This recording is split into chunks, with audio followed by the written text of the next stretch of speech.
Assalamualaikum warahmatullahi wabarakatuh.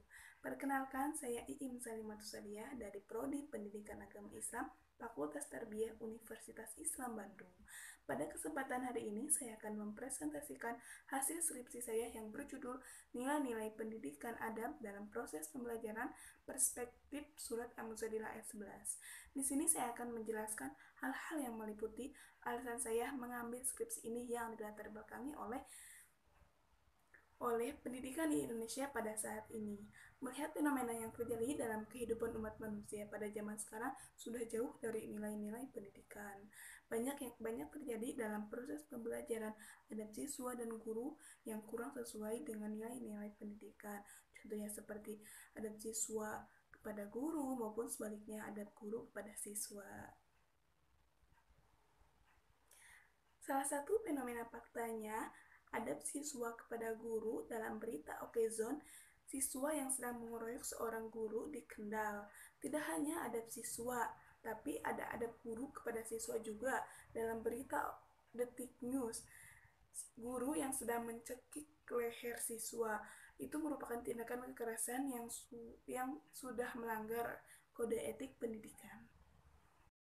Padahal dalam Islam, Al-Quran sudah memberikan pedoman, terutama yang saya teliti, Al-Quran Surat Al-Mujadilah ayat 11, yang bunyinya, Bismillahirrahmanirrahim, Ya ayyuhalladzina amanu, idza qila lakum tafassahu fil majalis, fafsahu yafsahillahu lakum, wa idza qila ansuzu, fansuzu yarfa'illahu alladzina amanu, minkum walladzina utul ilma darajatullahu bima ta'maluna khabir. Yang artinya, hai orang-orang yang beriman, apabila dikatakan kepadamu, berlapang-lapanglah dalam majelis, maka lapangkanlah, niscaya Allah akan memberi kelapangan untukmu. Dan apabila dikatakan berdirilah kamu, maka berdirilah, niscaya Allah akan mendirikan orang-orang yang beriman di antaramu, dan orang-orang yang diberi ilmu pengetahuan kepada beberapa derajat. Dan Allah Maha mengetahui apa yang kamu kerjakan.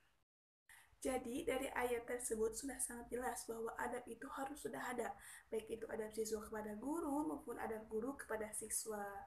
Maka dari latar belakang tersebut dan ayat yang saya tadi ambil, judul ini bertujuan untuk yang pertama, membahas pendapat-pendapat para mufasir yang terkandung dalam surat Al-Mujadilah ayat 11. Yang kedua, mencari esensi yang sekiranya relevan dengan pendidikan. Lalu lebih khususnya lagi, nomor 3, membahas pendapat-pendapat para ahli tentang kegiatan belajar mengajar. Lalu di akhirnya, didapatlah nilai-nilai pendidikan yang sesuai dengan surat Al-Mujadilah yang akan diterapkan dalam proses pembelajaran. Selanjutnya, di sini saya akan menggunakan metode kualitatif dengan cara deskriptif analisis dan metode tafsir tahlili dan tarbawi. Selanjutnya, dari Al-Quran Surat Al-Mujadilah ayat 11 ini, dari pendapat-pendapat para mufasir yang telah peneliti temukan, diperolehlah esensi.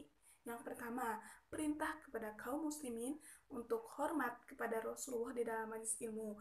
Yang kedua, memberi perintah kepada kaum muslimin untuk memberi kelapangan tempat dalam majlis ilmu kepada orang-orang yang datangnya terlambat. Dan yang ketiga, di akhir ayat sudah sangat jelas bahwa Allah akan berikan balasan kepada mereka derajat yang lebih tinggi kepada bagi orang-orang yang beriman dan orang-orang yang berilmu. Dari esensi yang sudah diperoleh, maka pembahasan tersebut dapat diuraikan. Yang pertama, bentuk hormat dan taat kepada Rasulullah sebagai guru. Karena dalam ayat ini, majelis tersebut diibaratkan sebagai pendidikan.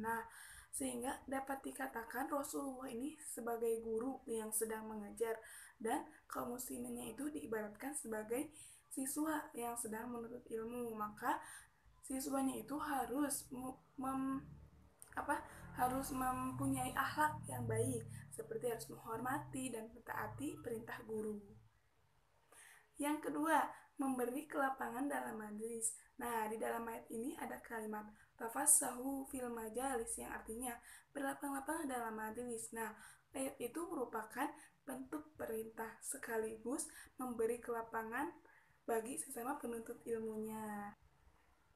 Nah, dan yang terakhir terkait iman dan ilmu seperti diungkapkan oleh Buya Hamka, yaitu iman tanpa ilmu bagaikan lentera di tangan bayi, namun ilmu tanpa iman bagaikan lentera di tangan pencuri. Maka dari itu, sebagai pendidik, kita harus membentuk peserta didik yang selain memiliki ilmu juga harus memiliki keimanan. Jadi dari pembahasan tersebut dapat diperoleh nilai-nilai pendidikan adab surat Al-Mujadilah ayat 11 yang sesuai dengan proses kegiatan belajar mengajar. Nah, yang pertama, dalam proses pembelajaran, siswa wajib menghormati dan mentaati guru.